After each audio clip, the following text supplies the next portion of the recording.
Boa tarde a todos. Emílio. Boa tarde. Boa tarde, senador. Emílio. Está bem, Bertrand? Tudo ótimo. E com o senhor? Tudo tranquilo, viu? Tudo bem. O Emílio está com o microfone cortado. Pronto. Então, vamos lá. Sim. Bonjour, boa tarde e bem-vindos a essa nova live de La France au Cœur. Agradeço a todos se podem curtir nosso canal para ser avisado das próximas lives. Hoje será uma live em português. Temos a honra de receber o senador Carlos Viana e o Emílio Parorini, que é assessor parlamentar do senador e ex-presidente da Federa Minas. Senador, seja muito bem-vindo e muito obrigado por ter aceito nosso convite. É uma grande honra ter o senhor conosco. Nos conhecemos bem há algum tempo agora. Sim. E sei que sua agenda está muito cheia e vamos começar rapidamente. Temos pessoas que vão nos assistir da comunidade francesa, de empresários, tanto franceses que brasileiros. Então, o assunto de hoje vai ser a situação política no Brasil, que podia ser também uma situação tumultuada da política brasileira, já que os assuntos não falam nesse momento, não? Vou me permitir fazer uma breve apresentação do senhor. Pois não. O senhor é senador da República Federativa do Brasil, eleito pelo Estado de Minas Gerais. É formado em jornalismo, pós-graduado em gestão estratégica de marketing pelo Centro de Pesquisa Administrativa da UFMG. Começou sua carreira aos 24 anos, quando foi escolhido como representante brasileiro da empresa Lufthansa AG para desenvolver projetos de divulgação sobre a Alemanha no estado de Minas Gerais durante 6 anos. O senhor é membro do Partido Social Democrático, PSD, lembrando que o PSD é integrante do primeiro bloco parlamentar na Câmara dos Deputados e possui a segunda bancada no Senado. O senhor participou por primeira vez de uma eleição, então vem da sociedade civil, que acho que é muito importante pontuar, e ganhou brilhantemente, e desde então ganhou uma forte presença no cenário nacional e, obviamente, mineiro, mas o senhor já estava bem relacionado em Minas. É titular da Comissão de Assuntos Econômicos do Senado, suplente da Comissão de Assuntos Sociais, titular da Comissão de Serviços e Infraestruturas e suplente da Comissão de Meio Ambiente. Ou seja, tem um panorama absolutamente completo e eu sei o quanto o senhor está ativo e trabalhando pelo seu estado e pelo Brasil. Gostaria, num primeiro momento, que o senhor possa nos fazer um panorama geral da situação política hoje no Brasil e, sobretudo, em relação entre o Estado Federal, como o governo federal, o Congresso e os governadores. Pois não. Bem, em primeiro lugar, Bertrand, meu muito obrigado a você pelo convite. Minha saudação também ao Emílio, que nos possibilitou um conhecimento e uma amizade que estamos começando, um respeito muito grande pelo seu trabalho. Saudar a todos que estão nos acompanhando agora. Eu espero falar com tranquilidade e de uma maneira que todos possam me entender, porque o tema que vamos tratar daqui para frente, ele exige naturalmente tranquilidade e aprofundamento para que a gente possa entender o que se está passando hoje em nosso país. Em primeiro lugar, Bertrand e nossos ouvintes, é muito importante nós entendermos como Jair Bolsonaro se tornou presidente do Brasil. Como ele conseguiu uma vitória com 57 milhões de votos, derrubando partidos de esquerda que já estavam há quase 15 anos num processo contínuo e que possivelmente continuariam futuramente dentro do Brasil por conta de uma série de políticas de assistência e por aí vai. Bem, Jair Bolsonaro é um presidente que ganhou no que nós chamamos esteira, ganhou na sequência da insatisfação da população com a política. Os brasileiros, eles hoje, em sua boa parte, de cada 10 brasileiros, 4 pelo menos, não confiam na política, não confiam que a vida pública, política do Brasil, possa trazer melhoras para os cidadãos. Isso começou num processo em 2013, quando nós tivemos grandes manifestações nas ruas de todo o país por conta desse sentimento de insatisfação com a vida, com a qualidade daquilo que temos no Brasil. Uma carga tributária semelhante à da Europa, 40% praticamente de toda a renda dos brasileiros, um país onde os serviços públicos não funcionam corretamente, um sistema de saúde que não atende com clareza e com presteza e qualidade 30% da população e uma política que estava, uma atrás da outra, em escândalos. Escândalos de corrupção, escândalos de desvio de dinheiro, escândalos judiciais. Isso tudo levou o Brasil, em 2013, às ruas. Naquele ano, sindicatos, partidos de esquerda tentaram colocar bandeiras para guiar esse movimento brasileiro e não conseguiram. A população retornou para casa, as manifestações elas não deram sequência, porque a ligação política, nem da esquerda principalmente, era aquela coisa da grande revolução do povo, a odisseia dos trabalhadores contra o sistema capitalista.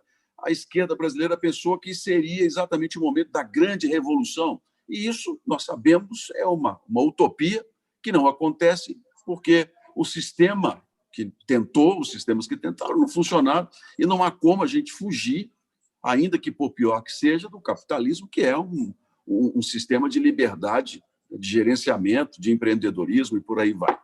A população retornou, mas a insatisfação dos brasileiros ela continuou muito forte. Isso nas pesquisas foi detectado e como eu estou dizendo, cada 4 em 10 brasileiros não gostavam do que estava acontecendo no país naquele momento. Pois muito bem, quando começamos a trabalhar e a caminhar para as eleições presidenciais, surgiu um candidato antipolítico, um candidato que tinha um discurso de direita, um discurso que atendia a boa parte da população na questão dos costumes, da família, da tradição do país, da liberdade, contra o comunismo, e um candidato que não tinha uma trajetória de partidos, que era Jair Bolsonaro. Jair Bolsonaro ficou 28 anos no parlamento, teve uma vida como parlamentar pífia. O que é isso? Uma vida parlamentar sem muita atividade, sem muito destaque, e se torna o grande ponto brasileiro contra o establishment, contra o sistema que estava ali e que precisava mudar em nosso país. Pois bem, ele, enfrentando toda a estrutura, a máquina de poder, os partidos que não o apoiaram, porque ele não teve apoio praticamente de partido grande nenhum, ainda sofre um atentado, os senhores devem ter acompanhado, ele foi esfaqueado durante uma manifestação em meu estado, uma passeata, e isso praticamente selou a vitória de Jair Bolsonaro, que chegou ao Palácio do Planalto na virada do ano passado, de 2019. É uma história que tem tudo para dar certo, mas que enfrenta muitas dificuldades. Porque você, no poder, você não toma decisões sozinho, você não governa sozinho. Numa república, como a própria França nos ensinou, nós trabalhamos com 3 poderes. E esses três poderes precisam estar interligados para que as coisas possam andar em um determinado país, cada um dentro do seu limite. É a base da República. Um poder vigiando o outro para que ninguém tome decisões acima do que realmente interessa, que é o poder coletivo, o poder público. E Jair Bolsonaro vem enfrentando esse problema desde a posse. Ele tem dificuldades com o Supremo Tribunal Federal, com o Judiciário, ele tem dificuldades com o Congresso, ele tem dificuldades com a imprensa, que ele acusa de não ter apoiado, e está, quase que em determinados momentos, levantando uma espécie de guerra santa, onde os apoiadores que ele tem no dia a dia de redes sociais entendem que ele pode ser uma pessoa que veio justamente para lutar contra todo o sistema e por aí vai. Bem, isso caminhou para os impasses. O Congresso Nacional tem dois líderes, que é o presidente da Câmara dos Deputados e o presidente do Senado, que é o presidente do Congresso brasileiro, e eles começaram a enfrentar problemas com o Palácio do Planalto, dentro da visão do grupo de Jair Bolsonaro, de não negociar com os políticos, não entregar, como ele sempre dizia, os favores e, principalmente, se manter fiel ao público que o elegeu, ao discurso de campanha. Resultado, os embates começaram dentro do parlamento, os projetos começaram a não andar da maneira como o Palácio do Planalto queria, o Congresso assumiu uma preponderância, deputados e senadores começaram a decidir claramente os rumos do país no sentido das reformas e do que seria feito, e isso fez com que o presidente ele tivesse um embate, em especial com o líder da Câmara dos Deputados, que é o deputado Rodrigo Maia, e os dois num pé de guerra muito grande em relação a isso. Jair Bolsonaro, por sua vez, reage sempre jogando as redes sociais contra o Congresso. O grupo que está ao lado dele, incluindo os filhos, as denúncias no Brasil é de que há uma grande milícia digital, que todas as vezes que um determinado político ou grupo vai contra o projeto do Palácio do Planalto, é imediatamente atacado por milhares de perfis e por aí vai, a um inquérito no Supremo Tribunal Federal. Resultado, nós estamos em um momento em que o país vive um problema gravíssimo de uma pandemia, como os senhores sabem muito bem. A transmissão do vírus começou a acontecer de uma forma muito intensa, num momento político em que presidente, Congresso e Judiciário não se entendem da maneira que deveriam se entender. E isso gerou, no Brasil, uma crise política, uma crise de confiança na qual nós estamos vivendo os principais capítulos desse momento, Bertrand. Muito obrigado. Bom resumo do que aconteceu realmente historicamente. Como o senhor falou, o presidente da República foi eleito com um discurso novo e com uma base parlamentar frágil. Inclusive, hoje ele está sem partido próprio, já que saiu do PSD. Estamos assistindo efetivamente a uma aproximação do presidente do Planalto com os partidos chamados de centrão, do qual o PSD faz parte. Sim. É importante aclarar, já que essa live, entre outros, se dirige à comunidade francesa, que o presidente do seu partido, o PSD, o senhor Gilberto Kassab, que é próximo da comunidade francesa, já que ele é presidente da fundação do Liceu Pasteur, que é o Liceu Francês de São Paulo. O senhor Gilberto Kassab foi recebido ontem pelo presidente da República. E a pergunta é: o governo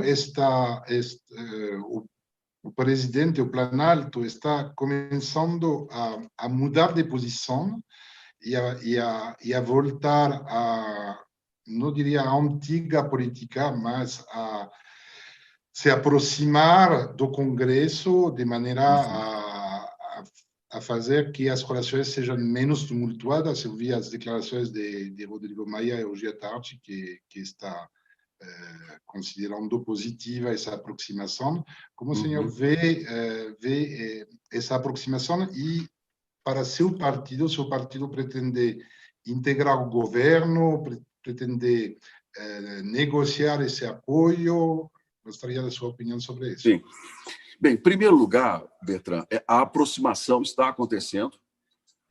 O presidente do meu partido, que é o senhor Gilberto Kassab, é um dos nomes com a maior experiência na política brasileira, como ex-prefeito de São Paulo, ministro, tem um trânsito muito grande junto a todos os partidos e pode colaborar muito com o país na busca por uma saída. E é exatamente essa aproximação que o Palácio do Planalto tem feito, de buscar entendimento com o Congresso para que o país possa voltar a uma normalidade na tomada de decisões agora e para a retomada da economia.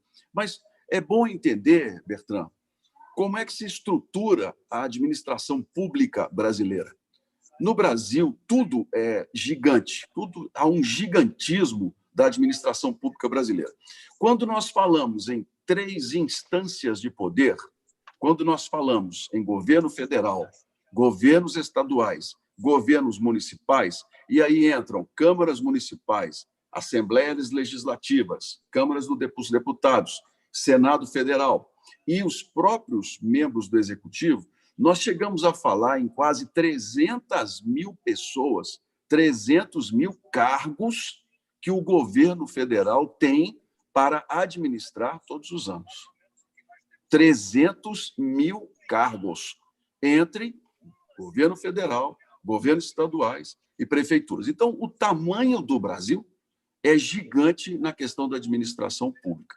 Outra questão, são 27 estados federados, contando com a capital federal, Brasília, com realidades muito diferentes internamente. Nós temos um estado como Minas Gerais, que é o meu estado, que é maior do que a França, tem um índice de desenvolvimento humano médio. Algumas regiões do meu estado têm IDH maior do que a Europa, do que a Bélgica, mas existem regiões do meu estado onde o IDH é como na África. E isso se repete fora do Sudeste. Quando nós vamos para o Nordeste brasileiro, com IDH baixíssimo, quando nós vamos para a área da Amazônia legal, quando nós vamos para o Norte, para a fronteira agrícola. Então, o país ele é muito complexo na administração pública. E aí existe uma herança que veio desde o governo militar, que é a questão da intervenção do Estado na economia e nessa administração e no financiamento. Quando entra um presidente como Jair Bolsonaro, que não tem um partido, não tem uma base partidária, tem um segmento muito forte contra a política, que quando não consegue ter atendido às suas reivindicações, faz com que a sua base de apoio digital ataque os congressistas, naturalmente que isso não vai dar bom resultado, isso não vai chegar a bom termo. Foi o que aconteceu, está acontecendo no Brasil hoje. O presidente tem um posicionamento, o Congresso tem outro, e, às vezes, os próprios ministros têm posicionamentos diferentes em relação a isso. O que é que precisa ser feito? Na minha opinião, a meu ver, o Palácio do Planalto está acertando em buscar uma conversa com todos os partidos, inclusive do Centrão, porque são eleitos, não tem ninguém ali que pagou ingresso, todos representam uma parcela importante da população e o parlamento é a casa que vai definir, tomar as decisões. A minha opinião é que o presidente está correto, o grupo dele, em buscar um entendimento com esses partidos para que a gente possa ter uma reorganização da administração pública em nosso país. As concessões, isso tudo dependerá do próprio presidente, do que ele está disposto a levar adiante. A meu ver, não há interesse dos partidos em indicação de novos ministros. Isso, inclusive, é ruim para a própria política.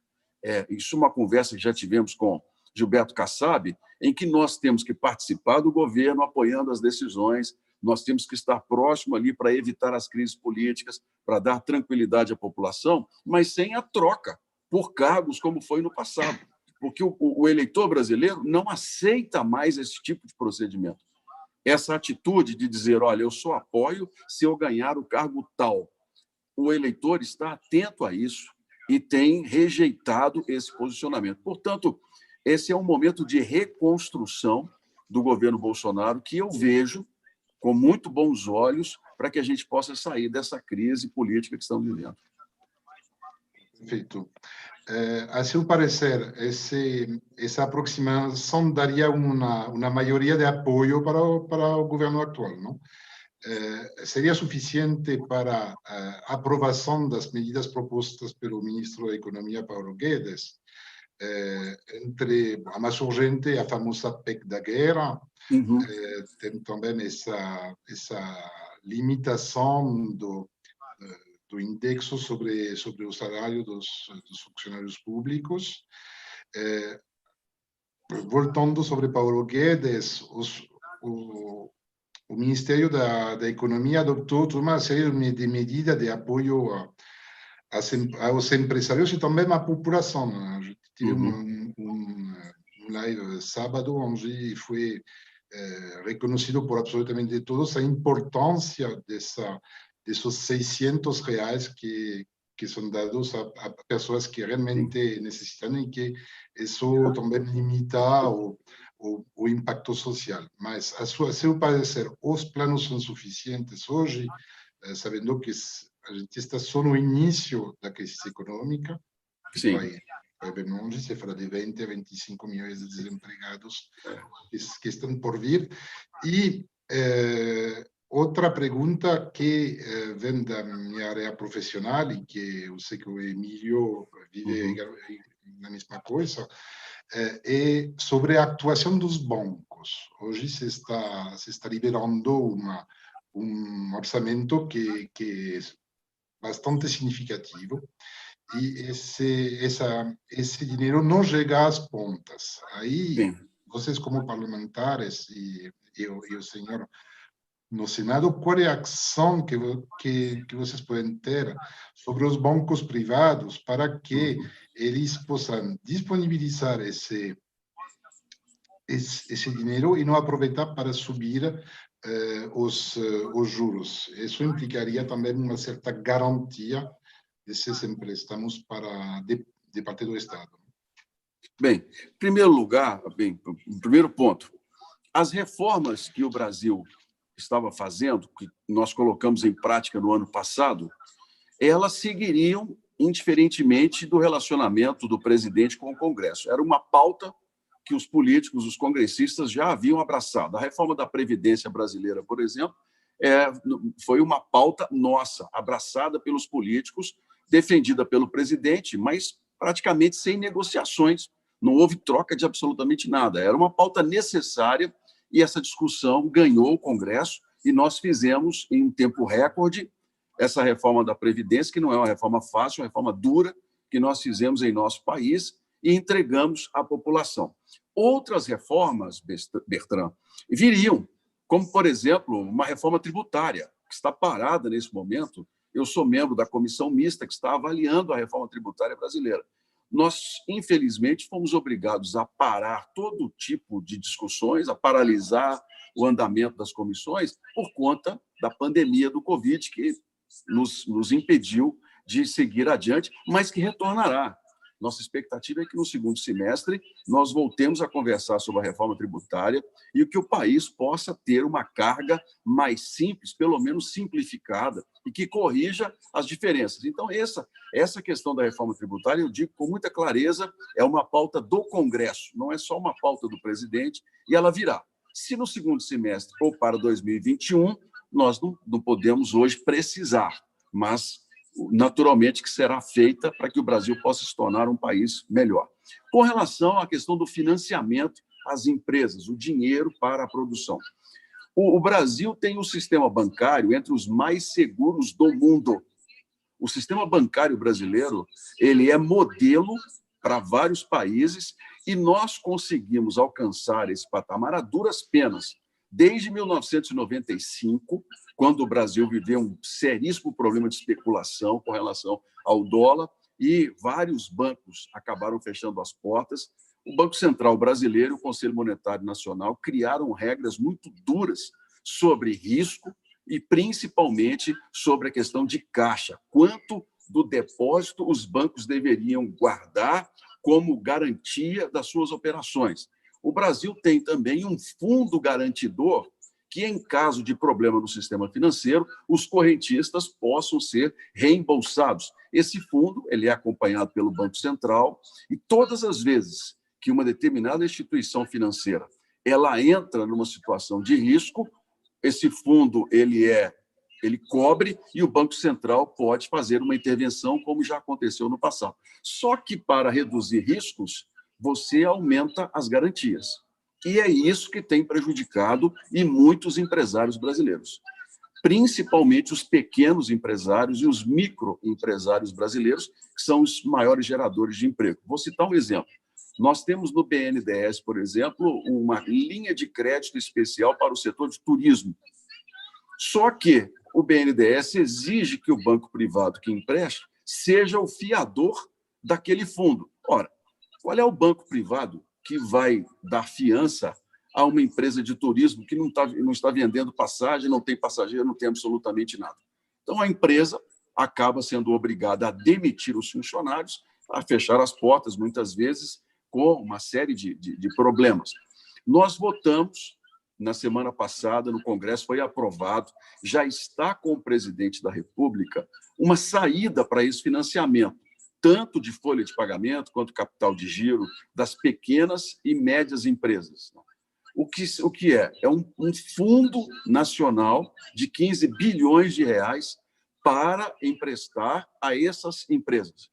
Empresas que tenham até um ano terão que dar garantia de 150% do valor emprestado, empresas com mais de um ano também poderão ter a garantia de 50% ou 30% do faturamento. Então, esse é um dinheiro novo que virá para o fomento e a produção em nosso país, em paralelo ao sistema que nós temos bancário, que não vai mudar.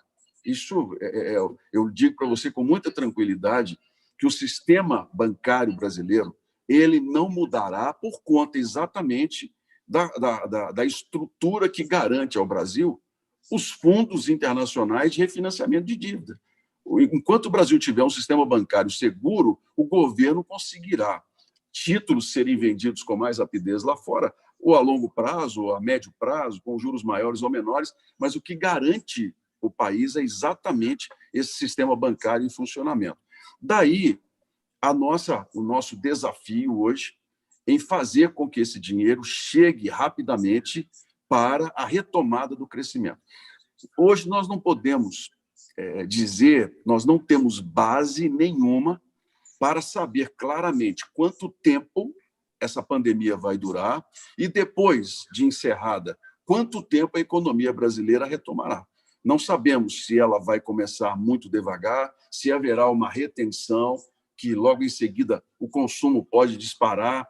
Não há uma expectativa clara sobre um relatório que a gente possa dizer, olha, a base é essa. O Covid nos trouxe uma insegurança muito grande sobre os próximos meses no Brasil. Isso, inclusive, é um assunto que ontem eu estava conversando com o Emílio. Eu, quando jovem, trabalhando para a Lufthansa, eu ia para a Alemanha participar das reuniões de planejamento.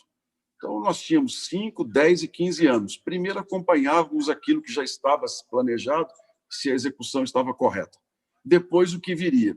Quando vínhamos para a América Latina, éramos Brasil, Argentina, Venezuela, Peru, Colômbia. Nós não conseguíamos fazer um planejamento, porque o dólar mudava todos os dias, a política econômica mudava todos os dias, o Brasil fechava os postos de gasolina na sexta-feira e só reabria na segunda com preços novos, numa inflação gigantesca. Isso tem 30 anos. Tem 30 anos que eu vivi essa situação e que o Brasil hoje está passando por um momento semelhante. Se nós dissermos que a economia retomará no segundo semestre, nós estaremos fazendo uma aposta, não um estudo claro sobre o que poderá acontecer. Nós vamos ter que escrever essa história mês a mês até que nós tenhamos clareza de quais os índices, os números que nós vamos poder contar para 2020 e 2021. Muito obrigado. Não sei se o Emílio quer comentar alguma coisa sobre essa parte econômica.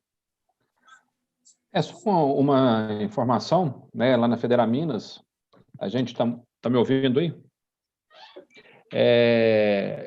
Nós fizemos a primeira pesquisa, né, justamente dessa possibilidade do crédito chegar aos empresários. Fizemos há mais ou menos uns 15 dias atrás. Estamos refazendo agora, possivelmente amanhã já deve sair o resultado, da importância desse valor para os empresários. Sim. Empresário, seja ele da micro, pequena ou média empresa. Então, nós estamos nesse processo aqui para que esse dinheiro ele é muito importante para a sustentabilidade dos nossos negócios, né? E então a atitude do governo, a liberação da parte aí, Carlos Viana e demais senadores, a liberação desse dinheiro é muito importante. É a sobrevivência dos nossos negócios, né? Então amanhã a gente vai ter, a Federaminas vai estar expondo aí uma pesquisa também da importância deste valor para nós. O que a gente tem visto hoje é o grande número, todos nós sabemos, aí, de empresas que estão sendo fechadas em função de não ter recurso. E muitas vezes agora até precisamos muito da liberação da folha de pagamento. Que os bancos precisam de chegar esse dinheiro lá para a gente estar pagando, né, liberando esse dinheiro, esses recursos para o pagamento da folha, que é muito importante, que é a sobrevivência dos funcionários que ali permanecerão na empresa. A nossa dificuldade, Emílio, Bertrand, é que o sistema brasileiro, a legislação brasileira para a cobrança de uma dívida, ela é muito leniente.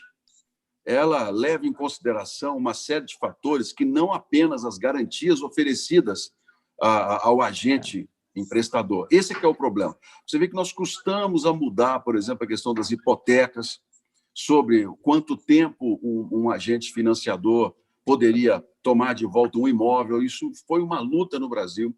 Hoje, por exemplo, sobre a questão de recuperar o dinheiro. Por isso é que os bancos têm uma restrição muito grande a empréstimos, porque a responsabilidade da cobrança é deles. E quando vão à justiça, as leis brasileiras muitas vezes acabam permitindo postergações, e depois acordos que chegam a 70%, 80% do valor da dívida, e isso entra como risco. Entrando como risco, naturalmente, os bancos vão se cercar de cuidados, e o que a gente precisa, que é o financiamento, muitas vezes, da atividade produtiva, não acontece na rapidez que a gente espera. Vamos voltar, muito obrigado. Vamos voltar sobre a parte política e atualidade. Como o senhor é muito próximo do novo ministro da Justiça, o André Mendonça. Sim. Vou me permitir citar o senhor. Ontem, o senhor declarou uma escolha feita pela sua seriedade e competência em momento de crise como estamos vivendo no Brasil. Nada como uma voz e perfil de equilíbrio para retomar o caminho certo. E gostaria de saber qual que é sua visão da forma e do futuro da mudança do ministro Sérgio Moro, que gerou bastante incertezas e dúvidas sobre o que podia acontecer, inclusive já que em uma semana tivemos o ministro da Saúde trocado, a demissão do Sérgio Moro, obviamente, todo mundo começou a pensar em Paulo Guedes. Qual é a sua visão dessa realidade de mudanças? O que podemos esperar desse novo ministro que o senhor conhece muito bem, em particular sobre o futuro da luta contra a corrupção, que foi um grande sucesso do Brasil. Uma bandeira, né? Acho que todo mundo realizou quanto o jeito de se fazer negócios no Brasil mudou esses últimos tempos, graças a Deus. Então, esse é uma preocupação e também, obviamente, que a atualidade de hoje é a nomeação do novo chefe da Polícia Federal, que foi primeiro embargada, depois cancelada no Diário Oficial. Gostaria da sua opinião sobre essa troca. Pois não. Bem, nós brasileiros, Bertrand, estamos muito acostumados a crises. Infelizmente, se nós observarmos o Brasil dos últimos 30 anos, são 3 décadas, nós vivemos situações muito complicadas e o país conseguiu superar, não com o desenvolvimento, com a rapidez que nós gostaríamos no crescimento econômico, mas superou. A minha geração, por exemplo, estou com 57 anos de idade, é uma geração que conheceu pouquíssimos momentos de tranquilidade no país em termos econômicos, de estabilidade, pouquíssimos. A maior parte da vida foram sempre de tumultos e por aí vai. Então, as crises no Brasil, elas já não geram na população um impacto tão forte como geram, por exemplo, na Europa, como geram em determinados países mais estáveis que no Brasil.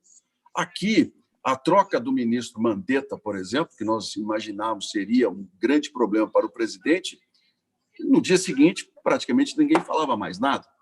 A questão do ministro Moro, que foi um aliado de primeira hora, mas que não caminhava com o presidente, era como água e óleo, os dois. A troca do ministro, e eu coloquei claramente no meu posicionamento, que é uma situação natural, já era esperado. Ele e o presidente já não se entendiam há muito tempo sobre a questão da administração do ministério, e não há como um governo, quem teve votos foi Jair Bolsonaro, não foi o Moro. E eu disse claramente que eu não lamentava a saída do ministro. Por que não lamento? Porque o ministro, ele deixando o governo, se ele decidir, por exemplo, caminhar para ser candidato a presidente da República, ele se torna uma terceira via importante para o país. Ele se torna um novo líder que será anti-PT, anti-esquerda, anti-Bolsonaro e vai criar uma terceira via em que o país poderá refletir sobre o que está acontecendo. Então, democraticamente, eu vejo isso de uma forma muito tranquila, tanto que hoje, por exemplo, nós estamos já na quarta-feira, né? Nós não temos praticamente nenhum efeito mais da saída dele. O que nós temos são as sequências de tomadas de decisão do presidente. A questão do novo ministro da Justiça, do doutor André Mendonça, é um amigo, é uma pessoa que aprendi a admirar desde que foi nomeado, tem um bom relacionamento com ele em Brasília, é competente, tem conhecimento suficiente e tem, principalmente, equilíbrio. É uma pessoa que, a meu ver, não tem nenhum interesse político, não tem nenhum viés partidário, em hipótese alguma, sabe conviver conosco no Senado, mas com uma separação importante em relação a isso. E está alinhado com o presidente. Querendo ou não, gostando ou não do presidente da República, quem determina é o Palácio do Planalto. Então, André Mendonça, a meu ver, foi uma excelente escolha que vai trazer. Tanto que não gerou nenhum tipo de problema, e eu acredito na indicação dele como uma situação já resolvida. A questão da Polícia Federal é que nós temos que ficar atentos. Porque se, por exemplo, nós começarmos a falar sobre impeachment do presidente, como hoje a oposição está fazendo questão de falar, Jair Bolsonaro pode sofrer um impeachment, qualquer presidente pode sofrer um impeachment no Brasil. E não será o último, porque também não é o primeiro. Nós já tivemos outros impeachments na história do país e que nós superamos politicamente muito bem. Mas há motivos hoje para que Jair Bolsonaro sofra um impeachment? Eu digo para os senhores, não. Apesar de todo o noticiário, todas as denúncias que são prováveis, hipótese, não há nenhum crime que efetivamente leve a afastar o presidente da República. Então, essa hipótese de um impeachment está no Congresso, é zero. Posso garantir para os senhores que não há nenhum tipo de boa vontade com esse assunto, especialmente em meio a essa pandemia. Agora, o que pode levar a um impeachment do presidente da República? Aí são capítulos que nós vamos escrever e que pode passar por essa questão da Polícia Federal. O Supremo, a Polícia Federal, a Procuradoria-Geral da República estão com inquéritos que envolvem filhos do presidente. Um deles, no Rio de Janeiro, que é meu colega senador, com o qual me relaciono super bem, é suspeito de ter no patrimônio dinheiro que foi recebido de financiamento de imóveis de milícia em áreas invadidas. É uma suspeita que está sendo investigada. Se, em hipótese, mais uma vez, esses crimes se confirmarem e, de alguma maneira, esse patrimônio ilegal chegou ao presidente da República, financiou a campanha do presidente, aí sim está aberta uma possibilidade grave de impeachment do presidente para o ano que vem. Esse ano, não acredito que a investigação não terminou. No caso do filho dele, o outro filho que está lá no Palácio, que é suspeito de chefiar milícias digitais para atacar os opositores, cometendo crimes e por aí vai. Bem, também é uma hipótese. Isso está sendo financiado? Quem pagou a empresários que levaram dinheiro para que a campanha fosse feita, o que é crime no Brasil, que é o chamado Caixa 2, pode levar à cassação do presidente? Pode. Então, são situações que podem se desenvolver daqui para frente se os inquéritos caminharem nesse sentido. Se as investigações não se mostrarem suficientes, os inquéritos forem arquivados, naturalmente, isso gerará nada, vai permanecer. E aqui, qual é a grande suspeita que se colocou? O presidente quer, com alguém na Polícia Federal, que o oriente sobre essas investigações e os riscos que podem trazer. É o que tem sido colocado, e o ministro Alexandre de Moraes, do Supremo, mandou suspender por conta da impessoalidade na administração pública. Mas, entre o que se suspeita e a realidade, nós temos que ter as provas. E, até o momento, não há absolutamente nada que confirme essa situação junto ao presidente da República. Portanto, é uma questão de nós aguardarmos os desdobramentos políticos. Mas impeachment, saída do presidente da República, de maneira nenhuma, no momento, esse assunto é cogitado ou pode se tornar realidade. Muito obrigado. Acho que é muito esclarecedor sobre o panorama, pelo menos até o final dessa pandemia. Tenho mais dois pontos, vamos começar pelo primeiro. O senhor é eleito pelo estado de Minas Gerais, não? Que é um estado que tem onde tenho muitos amigos e amigas desde muito tempo, e é um estado que tem um aspecto particular, que é o único estado que é gerido pelo Partido Novo. Sim. Com também um governador que vem da sociedade civil, que recebeu o estado numa situação econômica complicada. Gostaria de saber, já que com certeza tem mineiros que estão assistindo ou que vão assistir o replay desse live, qual é a sua atuação para a população de Minas Gerais, onde também tem muitas empresas francesas, que tem uma presença significativa, e qual é a situação econômica do Estado? Bem, Bertrand, essa é uma pergunta bem complexa. Primeiro que Minas Gerais, a queda na arrecadação dos impostos com o Covid já chega a quase 40%. O Estado, no próximo mês de maio, não terá dinheiro para o pagamento da folha dos servidores públicos, ou seja, a manutenção, inclusive, dos serviços mínimos do país.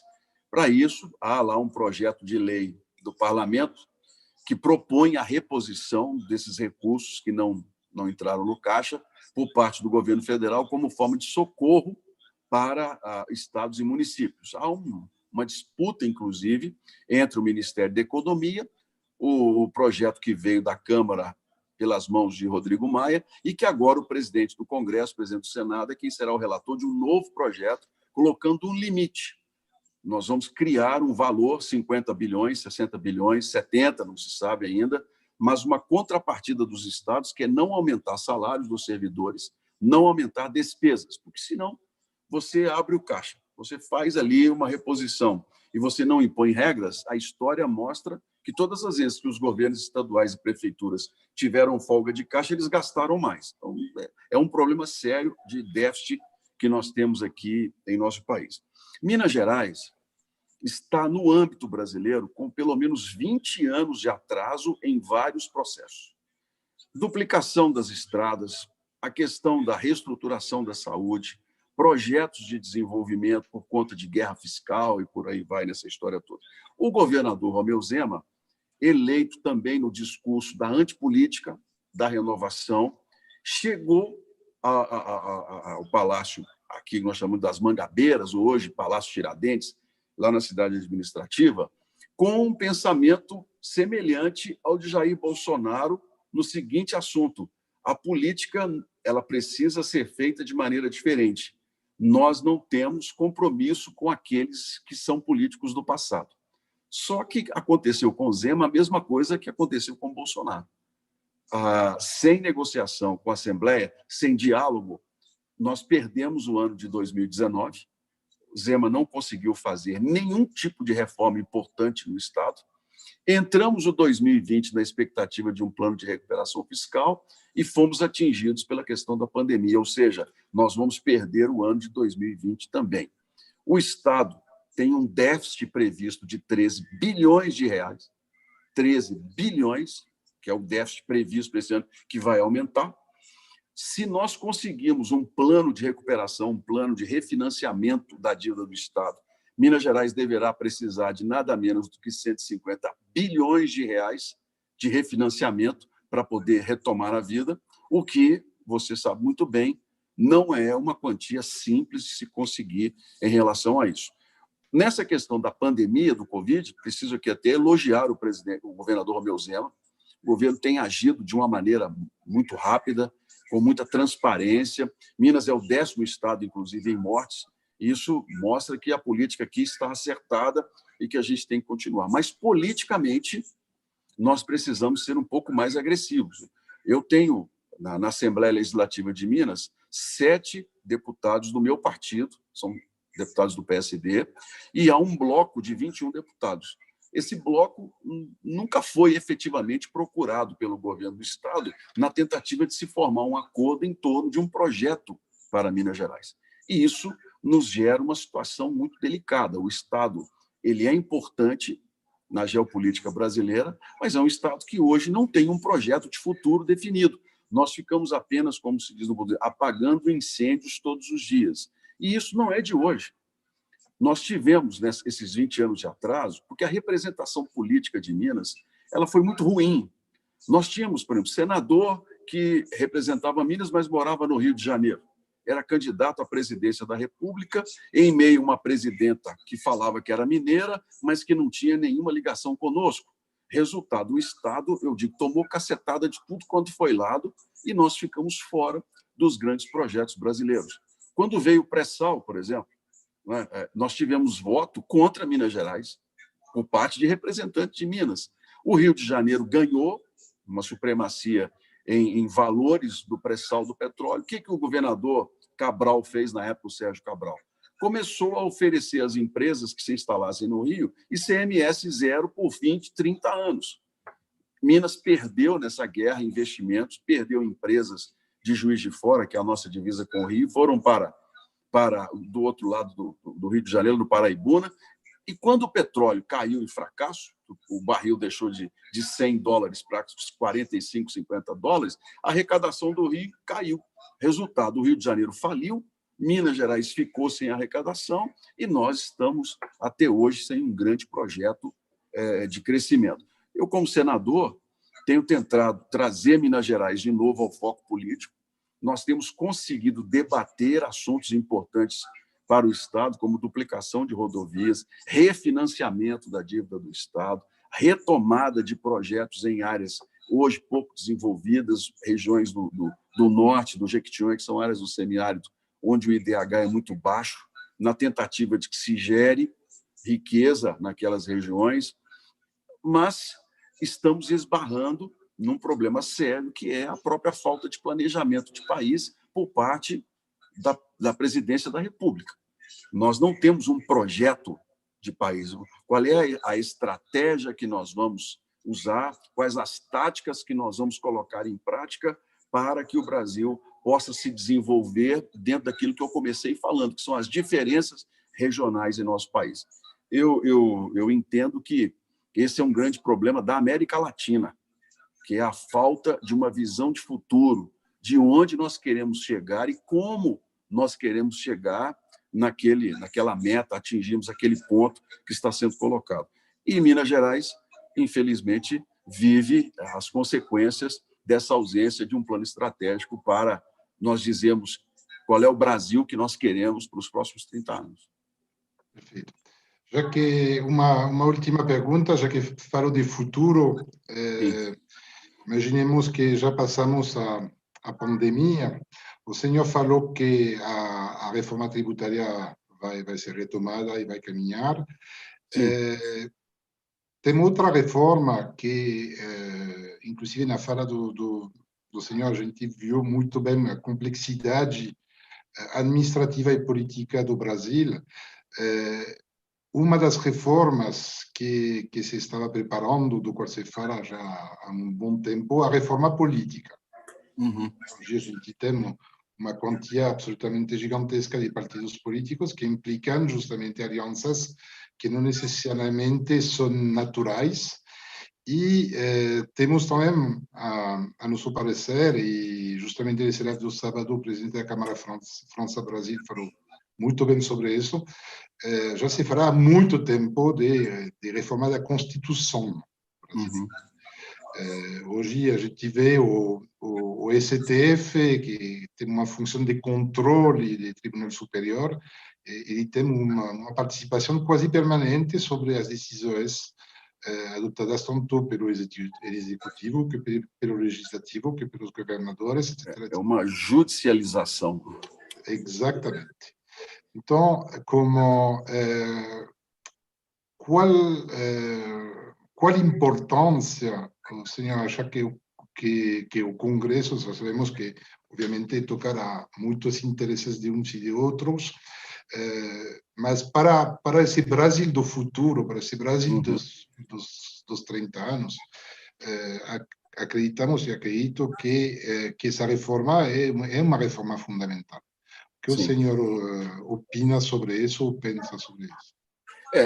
Essa questão da judicialização, ela vem sendo muito discutida entre nós, congressistas, entre senadores e acredito que também entre os deputados, onde tem uma convivência menor.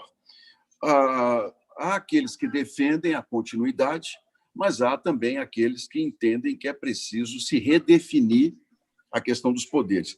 A escola judiciária brasileira, ela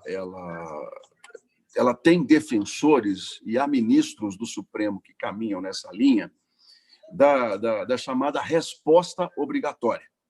O Supremo Tribunal Federal, ao ser questionado sobre qualquer assunto, ele tem que responder. Hoje não há qualquer restrição à atuação do Supremo em qualquer assunto. Isso já foi palco de conversas minhas e do PSD, do Gilberto Kassab, com o ministro Toffoli.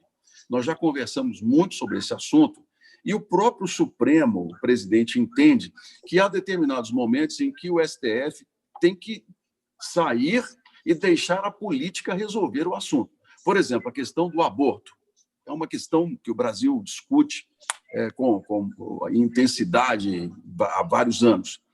O Supremo entende que essa não é uma decisão do Judiciário, essa é uma decisão do Parlamento, que são os parlamentares que têm que responder a esse assunto. Então, para isso, já existe uma proposta que está sendo elaborada em que nós vamos criar uma proposta de emenda constitucional em que o Supremo poderá se dizer incapaz de decidir por conta do equilíbrio entre os poderes.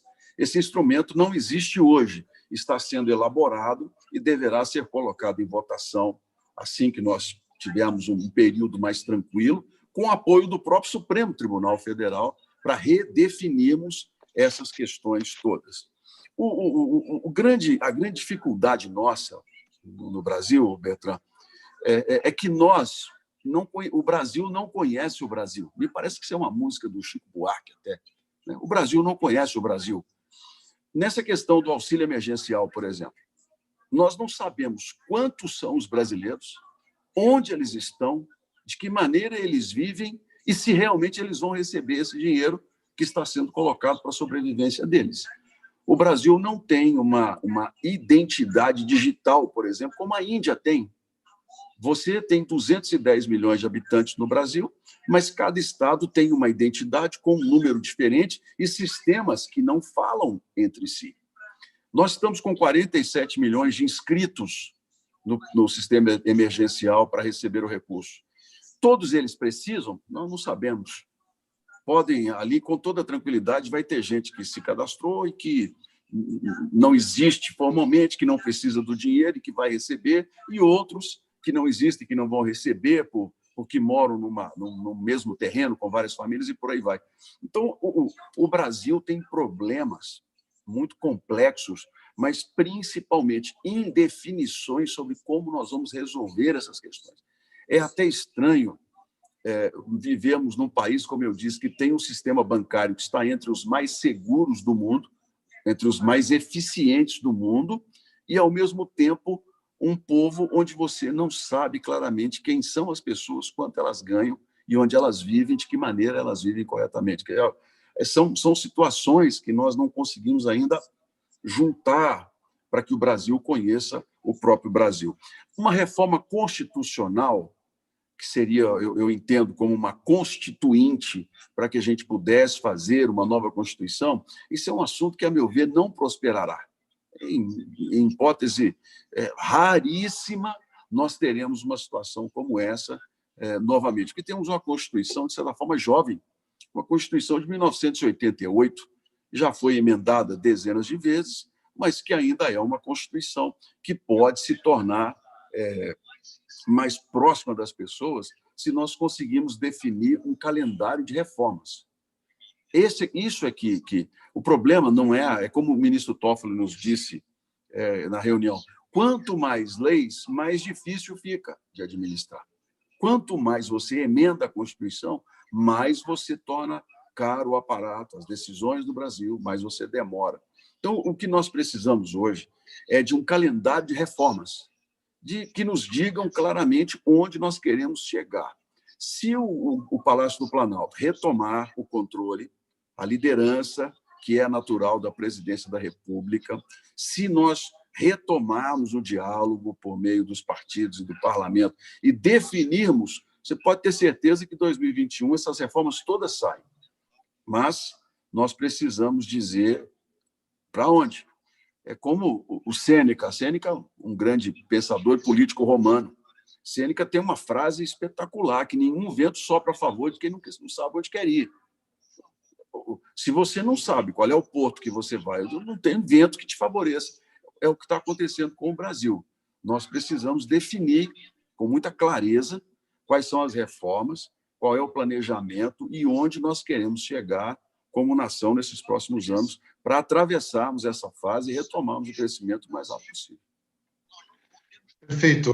Então, muito obrigado, senador. Muito obrigado, Emílio, que facilitou essa live, como que será colocado para replay na página nossa. Só queria avisar que na próxima sexta-feira teremos live com um palestrante espetacular que é o Arthur Igreja, do AA, sobre cenários para negócios durante e depois da pandemia. Então, é um assunto bem completo. Muito obrigado aos senhores, muito obrigado a quem nos assistiu e até uma próxima live. Muito obrigado. Um abraço a todos. Muito obrigado. Um abraço.